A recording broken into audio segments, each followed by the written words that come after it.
Quarry యజమానిని బెదిరించిన కేసులో అరెస్ట్ అయిన హుజూరాబాద్ బీఆర్ఎస్ ఎమ్మెల్యే పాడి కౌశిక్ రెడ్డిని పోలీసులు వైద్య పరీక్షలకు తరలించారు.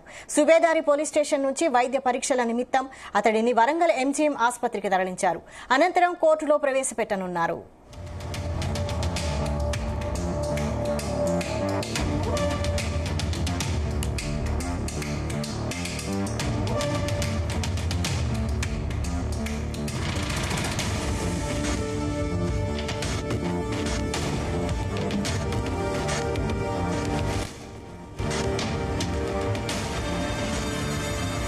క్వారీ యజమానిని బెదిరించిన కేసులో అరెస్ట్ అయిన హుజూరాబాద్ బీఆర్ఎస్ ఎమ్మెల్యే పాడి కౌశిక్ రెడ్డిని పోలీసులు వైద్య పరీక్షలకు తరలించారు.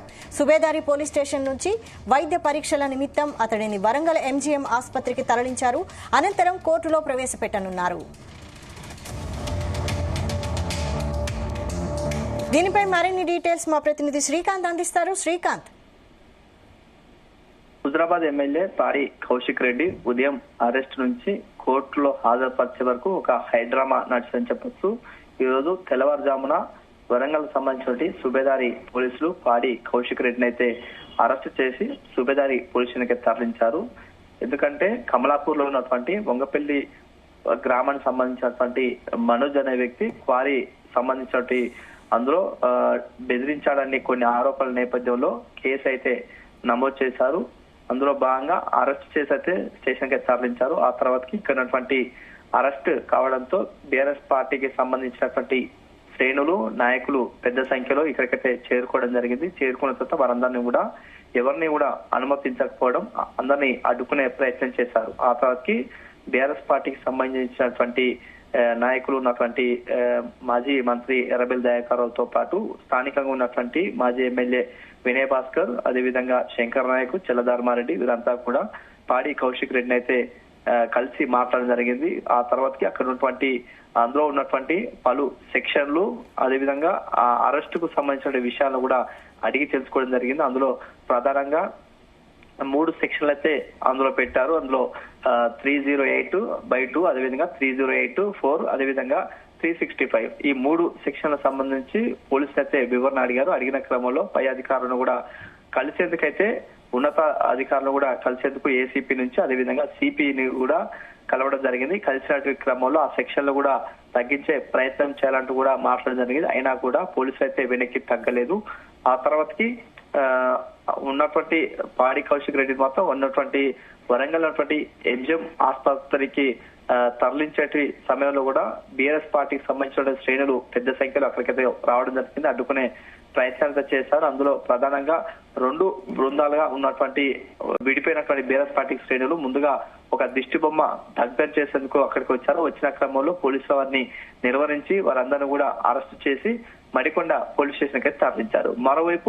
ఒకవైపు అరెస్టుల పర్వం చేస్తుండే, మరోవైపు ఇంకో బృందం కూడా వెనక నుంచి వచ్చినటువంటి వారంతా కూడా ప్రభుత్వానికి వ్యతిరేకంగా నినాదాలు చేస్తూ అదేవిధంగా సీఎం రేవంత్ రెడ్డికి వ్యతిరేకంగా నినాదాలు చేస్తూ అక్కడ ఒక దిష్టి బొమ్మ దగ్ధత చేశారు. చేసినటువంటి క్రమంలో పోలీసులు కూడా వారిని అయితే నిర్వహించి వారందరినీ కూడా అరెస్టు చేసి మడికొండ పోలీస్ స్టేషన్ కి తరలించారు. తరలించినటువంటి క్రమంలో కాస్త ఉద్రిక్త పరిస్థితులు నెలకొన్నాయి.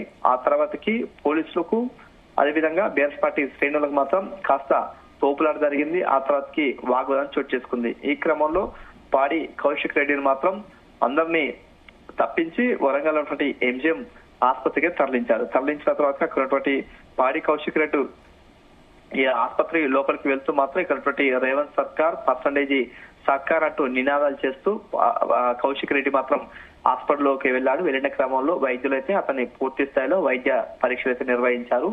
నిర్వహించిన తర్వాతకి అతన్ని అక్కడ ఉన్నటువంటి హన్మకొండ కోర్టుకే తరలించాలని భావించారు. కానీ అక్కడ ఉన్నటువంటి 3వ మున్సిఫ్ సంబంధించినటువంటి మెజిస్ట్రేట్ లీవ్ లో ఉండటంతో కూడా కాజీపేటలో ఉన్నటువంటి రైల్వే కోర్టుకు అయితే తరలించినటువంటి క్రమంలో అక్కడ కూడా బీఆర్ఎస్ పార్టీ సంబంధించిన నేతలు కూడా అక్కడ వచ్చినటువంటి క్రమంలో వారందరినీ కూడా అడ్డుకోవడం, అదేవిధంగా పోలీసులు భారీగా మోహరించి వారందరినీ కూడా నిర్వహించారు. ఈ క్రమంలో అక్కడ ఉన్నటువంటి బీఆర్ఎస్ పార్టీకి సంబంధించినటువంటి నేతలు దయాకర్ రావు అదేవిధంగా వినోద్ కుమార్ తో పాటు స్థానికంగా ఉన్నటువంటి మాజీ ఎమ్మెల్యే వినయ్ భాస్కర్ వీరంతా కూడా వెళ్లి కోర్టుకైతే ఉన్నటువంటి పాడి కౌశిక్ రెడ్డిని అయితే కలవడం జరిగింది. ప్రస్తుతానికి మాత్రం కోర్టులో ఉన్నటువంటి పాడి కౌశిక్ రెడ్డి మాత్రం మేజిస్ట్రేట్ ముందు అయితే హాజరుపరిచారు. మరి కొద్దిసేపట్లో ఎలాంటి తీర్పు వచ్చిందో వెయిట్ చేయాల్సి ఉంటుంది. ఎందుకంటే ఒకవేళ నాన్ బెయిలబుల్ కేసు ఉంది కాబట్టి 308/5 కేసు ఉంది కాబట్టి అది నాన్ బెయిలబుల్ కేసు. ఒకవేళ ఏతుందో కూడా మేజిస్ట్రేట్ ముందు కూడా హాజరైతే ఇక్కడ బెయిల్ ఇస్తారా ఇలా అని మాత్రం కొంచెం వెయిట్ చేయాల్సిన పరిస్థితి. ఎందుకంటే 308 సెక్షన్ ప్రకారం మాత్రం అటువంటి నాన్ బెయిలబుల్ కేసుగా అయితే వారికి సంబంధించిన లీగల్ టీం కూడా మాట్లాడడం జరిగింది. అందులో భాగంగా ఒకవేళ రేపు ఆదివారం కాబట్టి ఎల్లుండి సోమవారం రోజు మాత్రం ఒక పిటిషన్ అయితే దాఖలు చేసే అవకాశం ఉన్నటువంటి పరిస్థితి కనిపిస్తుంది. వైశాలి, అయితే ప్రస్తుతం కోర్టులో విచారణ జరుగుతోందా? మరి కోర్టు ముందు పరిస్థితి ఎలా ఉంది? ప్రస్తుతానికి మాత్రం కోర్టు ముందైతే కాస్త ఉద్రిక్త పరిస్థితి నెలకొని చెప్పొచ్చు. ఎందుకంటే భారీ సంఖ్యలో ఇటు బీఆర్ఎస్ పార్టీకి సంబంధించిన నేతలందరూ కూడా అక్కడ రావడంతో పోలీసు అయితే అప్రమత్తమయ్యారు.